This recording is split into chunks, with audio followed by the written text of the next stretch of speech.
Car and Driver Television. Welcome to this edition of Car and Driver. I'm Jim Scouten, and these are the cars that are designed to bring a whole new batch of people into Lincoln showrooms. People ready to move up from, say, Honda Accords. People who don't expect to see a Social Security check for 25 years or so. We've seen this kind of thing before. Cadillac tried for younger buyers with the Opel-based Catera. But the surprise this time is Lincoln's really pulled it off.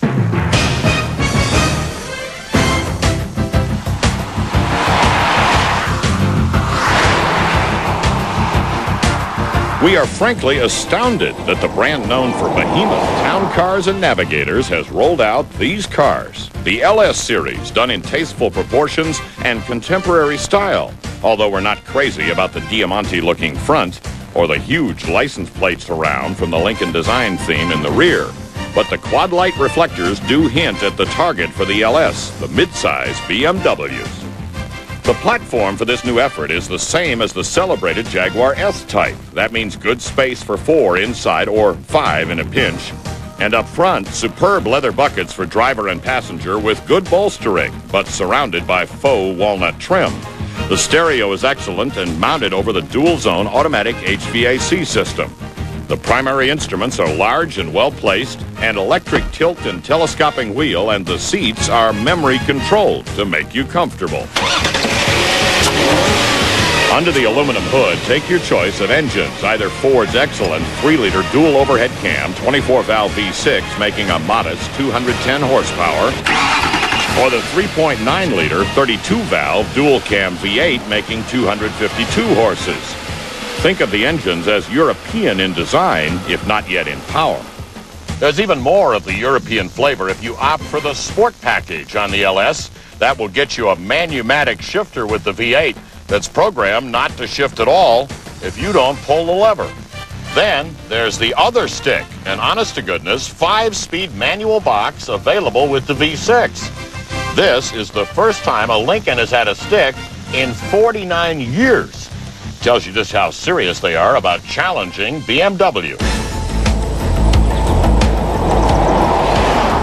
The box under the stick is from Getrag, and the shifting is superb. And shifting a Lincoln is reason enough to put up with the shortage of horsepower from the V6. Acceleration to 60 takes a full 8 seconds. The LS is not a stoplight thriller. And that's still true with the V8 when the 60 time drops to 7.3. But there are compensations, like braking. With 4-wheel vented discs, the LS pulls down from 70 in 201 feet. But the major compensation is the handling. This new platform is remarkably rigid, and the unequal length control arm suspension on all corners, combined with anti-roll bars and nearly perfect weight distribution, make this luxury sedan a sport driver, running flat through corners that would have a town car scraping the rockers.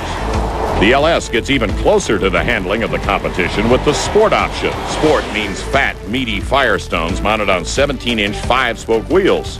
All this goodness adds up to a long-legged runner for the freeways that comes into its own on the back roads, and at pricing that should have people thinking about Lexus or BMW stopping by for a look.